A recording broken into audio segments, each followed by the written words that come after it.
A proposal in Trenton would let teens sleep in statewide. Sponsors of the new bill want New Jersey high schools to start after 8:30. News 12 New Jersey's Marcy Rubin joins us now from Chatham, where they're planning a later start time. Marcy? Yeah, Brittany, this year, the first bell at Chatham High School rings at 7:40. Next fall, students will be able to come more than a half an hour later at 8.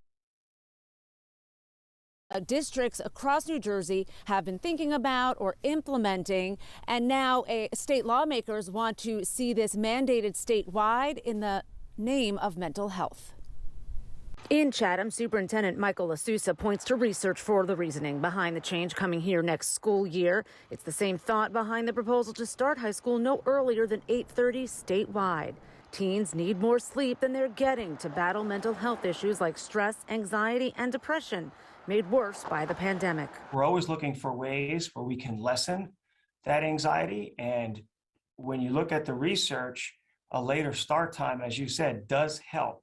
The later school start is already getting high grades in Tenafly, where high school principal Jim Morrison pitched the idea back in 2017. The teenage brain just can't shut down the same way that an adult's brain or a child's brain can at an earlier time.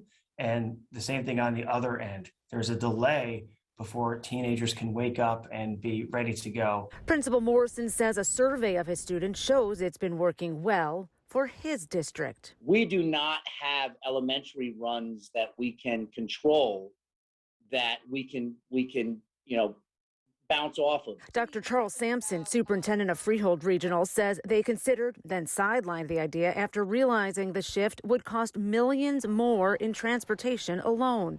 And there are other logistical concerns, family child care issues, and after-school activities and sports to consider for other districts. There's a lot more work that needs to be done here. It's very nuanced. It's very district-specific in many instances.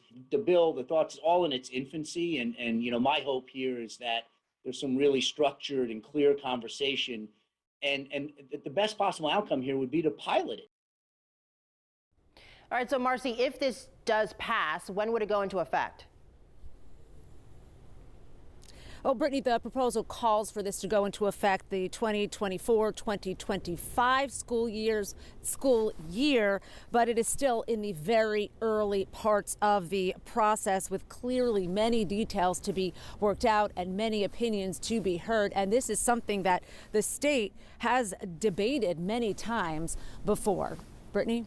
All right, Marcy, still a developing story, but thank you for that update tonight.